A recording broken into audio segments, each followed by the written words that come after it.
नमस्कार। आज हम इतिहास के एक ऐसे पन्ने को खोल रहे हैं जो विचारों की दुनिया में आज भी काफी हलचल मचाता है। हाँ। शहीद भगत सिंह का वो मजबूत दस्तावेज जो उन्होंने जेल में लिखा था, मैं नास्तिक क्यों हूं। बिल्कुल। हमारे पास इस लेख पर आधारित कुछ विश्लेषण हैं, नोट्स हैं, और हमारा मकसद है इसके जरिए भगत सिंह की सोच की तह तक पहुंचना। हम सिर्फ ये नहीं समझेंगे कि भगत सिंह ईश्वर को क्यों नहीं मानते थे, बल्कि ये जानने की कोशिश करेंगे कि उनकी नास्तिकता, उनका तर्क, इंसानियत, इन पर उनके विचारों का पूरा ताना बाना क्या था। और ये बहुत जरूरी है समझना। और सबसे जरूरी सवाल, क्या ये विचार आज भी हमारे लिए कोई मायने रखते हैं? सही बात है। कमाल की बात यह है कि ये सब उन्होंने 1930 में लिखा, फांसी की सजा सुनाए जाने के बाद, लाहौर सेंट्रल जेल की काल कोठरी से। हाँ, हालात बहुत गंभीर थे। बिल्कुल। उन पर आरोप लग रहे थे कि भाई शोहरत ने उन्हें अहंकारी बना दिया है, नास्तिक बना दिया है। ये आरोप तो लगे थे। सोचिए, जिंदगी के आखिरी पड़ाव पर वो जवाब दे रहे थे, लेकिन सिर्फ अपने लिए नहीं। चलिए इस वैचारिक सफर को शुरू करते हैं। बिल्कुल। और जैसा कि उपलब्ध जानकारी हमें बताती है, ये सिर्फ कोई पर्सनल सफाई नहीं थी। अच्छा। नहीं, ये एक तरह का घोषणा पत्र था, तर्क की शक्ति का, वैज्ञानिक नजरिए का, और सबसे बढ़कर इंसानियत के उसूलों का। भगत सिंह ने नास्तिकता को महज ईश्वर के इनकार तक सीमित नहीं रखा। उन्होंने इसे एक जीने के तरीके, एक दर्शन के तौर पर पेश किया, जो अंधविश्वास और डर से आजादी दिलाता है। तो फिर शुरुआत वहीं से करते हैं कि भगत सिंह जब नास्तिक शब्द का इस्तेमाल करते हैं तो उनके लिए इसका मतलब क्या था। अक्सर लोग इसे ईश्वर से दुश्मनी समझ लेते हैं। हाँ, ये एक बहुत आम गलतफहमी है। जैसा कि उनके लेखन से साफ पता चलता है, भगत सिंह के लिए नास्तिक होने का मतलब ईश्वर से नफरत करना या उसके खिलाफ कोई जंग छेड़ना नहीं था। इनके लिए ये एक बौद्धिक स्थिति थी। हर मान्यता, हर परंपरा, हर विचार को बिना किसी लाग लपेट के तर्क और सबूत की कसौटी पर परखना।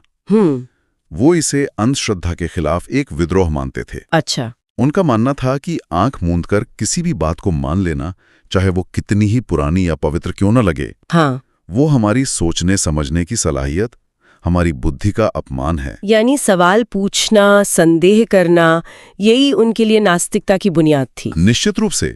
उनका तर्क था कि जो इंसान सवाल नहीं करता, जो बिना सोचे समझे धारणाओं को मान लेता है, वो असल में दिमागी तौर पर गुलाम हो जाता है। सही कहा। वो अपनी विचार करने की आजादी को, जो इंसान होने की सबसे बड़ी पहचान है, उसे खुद ही खत्म कर देता है। उनके लिए तर्क ही वो मशाल थी जो अज्ञान के अंधेरे से निकलकर सत्य की रोशनी तक ले जा सकती थी। और ये जानना भी काफी दिलचस्प है कि भगत सिंह हमेशा से ऐसे नहीं थे। हाँ, ये बात भी है। उनका सफर आस्था से शुरू होकर तर्क तक कैसे पहुंचा। विश्लेषण से ये बात सामने आती है कि उनका परिवार तो आर्य समाजी सिख पृष्ठभूमि का था। जी हाँ। जहां धार्मिक और राष्ट्रवादी भावनाएं काफी मजबूत थीं। हाँ, शुरुआती जीवन में उन पर धार्मिक संस्कारों का असर था। वे प्रार्थना भी करते थे, लेकिन जैसे जैसे उनकी समझ बढ़ी और उन्होंने अपने आसपास की दुनिया को देखना शुरू किया, गरीबी की भयानकता, समाज में जो गहरी जड़ें जमाए हुए भेदभाव थे, जाति पाति का जहर जी, और खासतौर पर धर्म के नाम पर होने वाला पाखंड और शोषण, ये सब देखकर उनके मन में गहरे सवाल उठने लगे। अच्छा। और इसी दौर में उन्होंने दुनिया भर के क्रांतिकारियों जैसे मार्क्स, लेनिन, बकुनिन, और साथ ही विज्ञान और तर्कवाद पर आधारित जो लिटरेचर था, उसका गहरा अध्ययन शुरू किया। तो क्या ये बाहरी दुनिया के अनुभव और ये पढ़ाई थी जिसने उनकी सोच को एकदम बदल दिया? बिल्कुल। ये एक कह सकते हैं दोधारी प्रक्रिया थी।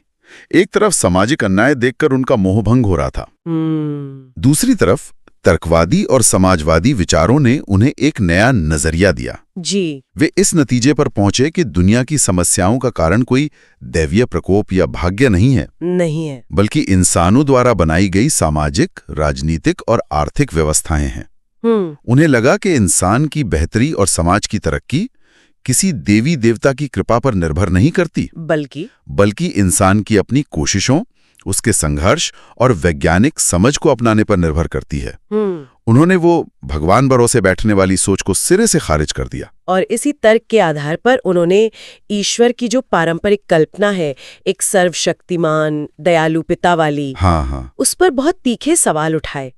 और वो सवाल आज भी सोचने पर मजबूर करते हैं। हाँ, और ये सवाल बेहद बुनियादी और सीधे थे, जैसा उनके लेख में जिक्र भी है। उन्होंने पूछा, अगर ईश्वर सब कुछ बना सकता है, सब कुछ जानता है और सबसे ज्यादा मेहरबान है, तो फिर इस दुनिया में इतनी नाइंसाफी क्यों है? मासूम बच्चे क्यों तड़पते हैं? सही। बेगुनाहों को सजा क्यों मिलती है? दुनिया भर में इतनी गरीबी, भुखमरी, बीमारियां और जुल्म क्यों फैले हुए हैं? ये सवाल तो मन में आते हैं। क्या ईश्वर इन्हें रोक नहीं सकता, या वो रोकना नहीं चाहता, या उसे पता ही नहीं है? तीनों ही सूरतें उसे सर्वशक्तिमान, सर्वज्ञान और दयालु साबित नहीं करती। ये तो ईश्वर की परिभाषा पर ही सीधा हमला था एक तरह से। हाँ, उनका तर्क बहुत साफ था। अगर ईश्वर है और वो न्याय करने वाला है, तो दुनिया ऐसी अन्यायपूर्ण नहीं होनी चाहिए थी। क्योंकि दुनिया अन्याय से भरी पड़ी है, इसलिए या तो ईश्वर है ही नहीं, या फिर वैसा नहीं है जैसा बताया जाता है। अच्छा। इन सवालों का कोई तार्किक जवाब ना पाकर उन्होंने निष्कर्ष निकाला कि ईश्वर की अवधारणा शायद इंसान ने अपने डर, अपनी कमजोरियों और अपनी अज्ञानता को छुपाने के लिए गढ़ी है। उनका मानना था कि घटनाओं के पीछे प्रकृति के नियम और इंसानों के काम होते हैं, कोई छुपा हुआ हाथ नहीं। यहीं पर मुझे लगता है विज्ञान और तर्क उनके लिए सबसे अहम हो जाते हैं। बिल्कुल सही। जैसा कि इस विश्लेषण में सामने आया है, भगत सिंह ने जोर दिया कि विज्ञान हमें सिखाता है कि हर घटना के पीछे कोई ना कोई कारण होता है। ब्रह्मांड प्राकृतिक नियमों के तहत चलता है। अगर हमें किसी चीज का कारण फिलहाल पता नहीं है, तो इसका मतलब ये नहीं कि उसका कारण है ही नहीं, या वो ईश्वर की मर्जी है। ये सोच उनके मुताबिक सिर्फ हमारी अज्ञानता को ढकने का बहाना है और हमें सच जानने से रोकती है। और हमें सच जानने से रोकती है। ये एक बौद्धिक आलस है। तो उनका संदेश था कि समस्याओं के हल के लिए विज्ञान का दरवाजा खटखटाओ, चमत्कार की उम्मीद मत करो। निश्चित तौर पर उनका नजरिया बेहद व्यवहारिक था।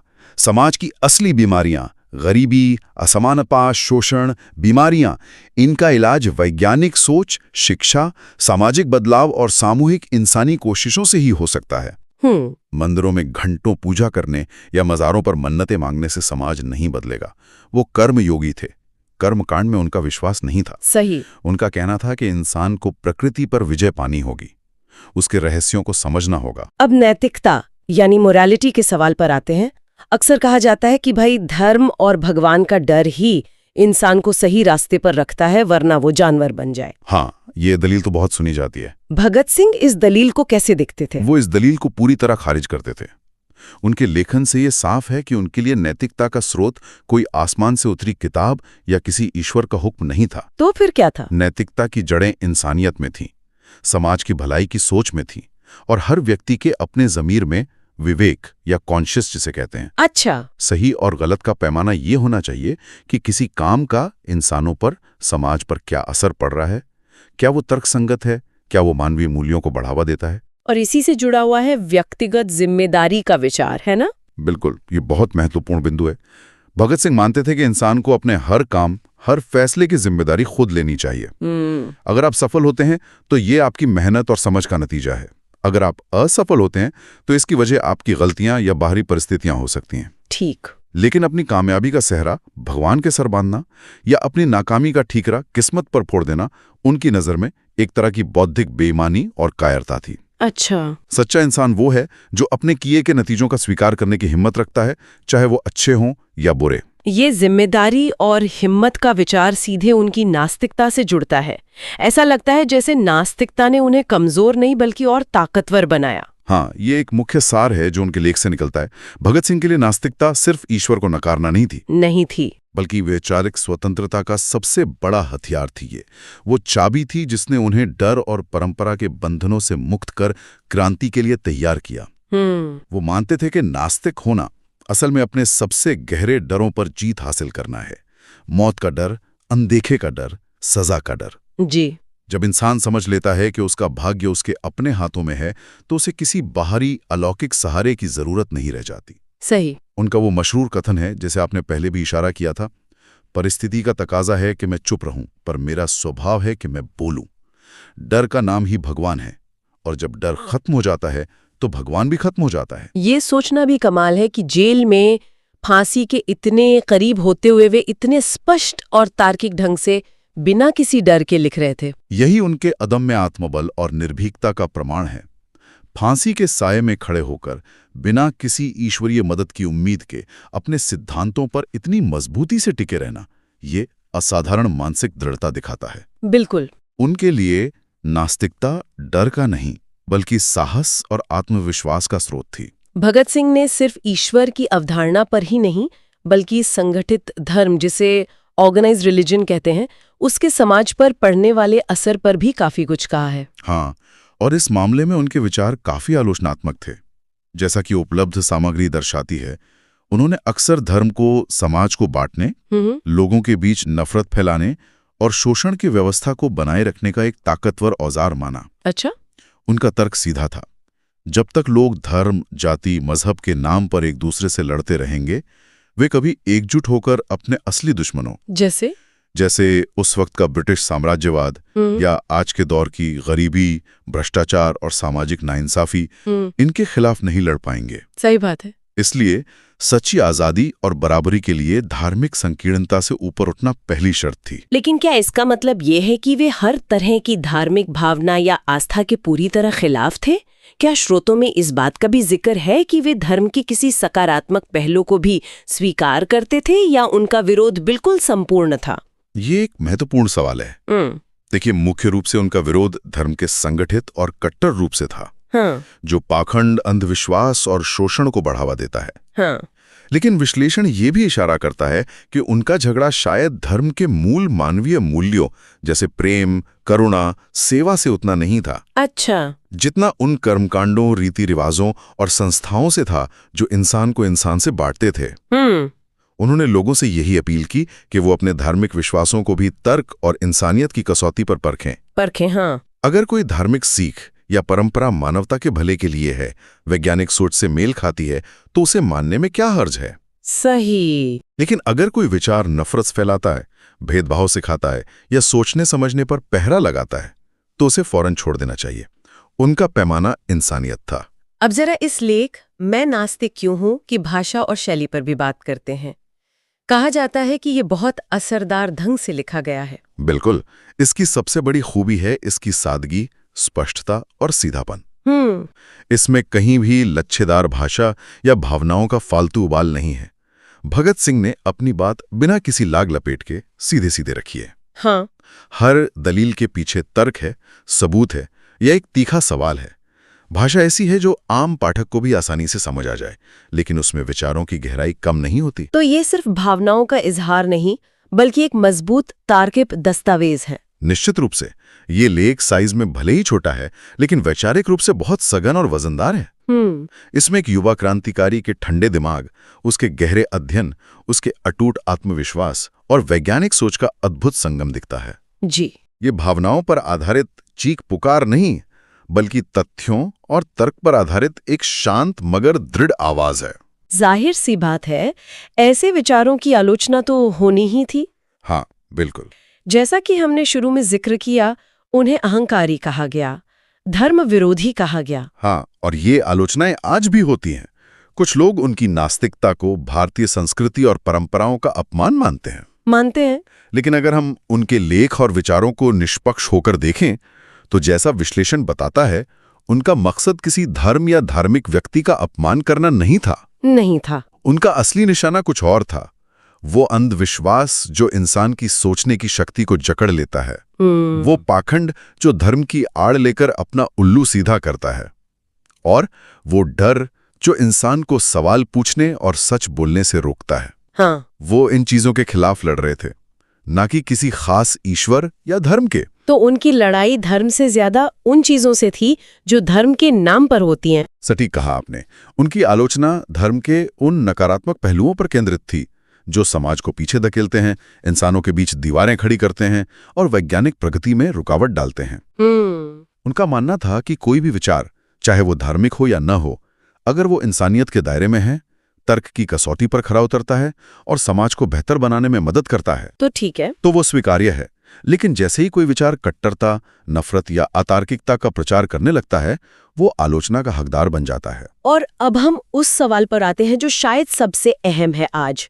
लगभग 90 साल बाद भगत सिंह के ये विचार कितने प्रासंगिक है? क्या आज के दौर में भी मैं नास्तिक क्यों हूं पढ़ना जरूरी है? मेरे ख्याल से, और जैसा कि ये नोट्स भी इशारा करते हैं, ये लेख आज शायद पहले से भी ज्यादा प्रासंगिक हो गया है। अच्छा, कैसे? हम एक ऐसे युग में जी रहे हैं जहां एक तरफ विज्ञान नई ऊंचाइयां छू रहा है, हाँ, वहीं दूसरी तरफ समाज में अंधविश्वास, धार्मिक कट्टरता और अतार्किक सोच का बोलबाला भी बढ़ता जा रहा है। ये तो दिख रहा है। फेक न्यूज और प्रोपेगेंडा के इस दौर में आलोचनात्मक सोच, जिसे क्रिटिकल थिंकिंग कहते हैं, जी, और वैज्ञानिक नजरिए पर लगातार हमले हो रहे हैं।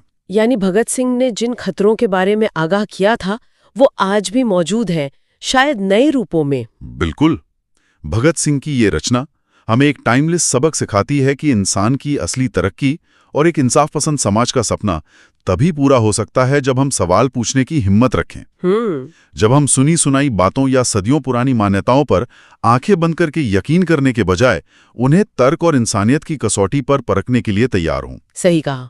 भगत सिंह का जीवन और उनका ये लेख हमें स्वतंत्र और आलोचनात्मक सोच की अहमियत याद दिलाता है, जो आज के डिजिटल युग में पहले से कहीं ज्यादा जरूरी हो गई है। तो कुल मिलाकर मैं नास्तिक क्यों हूँ सिर्फ एक ऐतिहासिक दस्तावेज नहीं है। नहीं, बिल्कुल नहीं। ये भगत सिंह की वैचारिक क्रांति का निचोड़ है। ये हमें सिखाता है कि इंसान की सबसे बड़ी ताकत उसका डर या उसकी अंधी आस्था नहीं, बल्कि उसका विवेक, उसकी तर्क करने की क्षमता और उसकी इंसानियत है। हाँ। भगत सिंह का संदेश आज भी गूंजता है। अंधविश्वास की जंजीरें तोड़ो, तर्क की राह चुनो, डर पर काबू पाओ, जिम्मेदारी उठाओ और किसी काल्पनिक ईश्वर से ज्यादा अपने आसपास के इंसानों और पूरी मानवता की भलाई को सबसे ऊपर रखो। निश्चित रूप से ये लेख हर उस इंसान के लिए जरूरी है जो अपनी सोच को आजाद रखना चाहता है, जो दुनिया को बिना किसी पूर्वाग्रह के समझना चाहता है जी, और जो समाज को सिर्फ नारों से नहीं बल्कि तर्क, न्याय और इंसानियत की बुनियाद पर आगे ले जाना चाहता है। और इस गहरी चर्चा के अंत में एक सवाल छोड़ जाते हैं जिस पर हम सब सोच सकते हैं। हाँ, जरूर। भगत सिंह ने करीब 1 सदी पहले तर्क और मानवता को अपनी जिंदगी का ध्रुवतारा बनाया था। आज के इस इंफॉर्मेशन ओवरलोड के युग में, जहां सही गलत, सच झूठ सब कुछ आपस में घुल मिल गया है, हम अपने विश्वासों और धारणाओं को, चाहे वो हमें कितनी भी प्यारी क्यों ना हो, भगत सिंह की तरह लगातार तर्क और मानवता की कसौटी पर कैसे परख सकते हैं? ये बहुत बड़ा सवाल है। इस पर विचार करना शायद आज की सबसे बड़ी जरूरत है।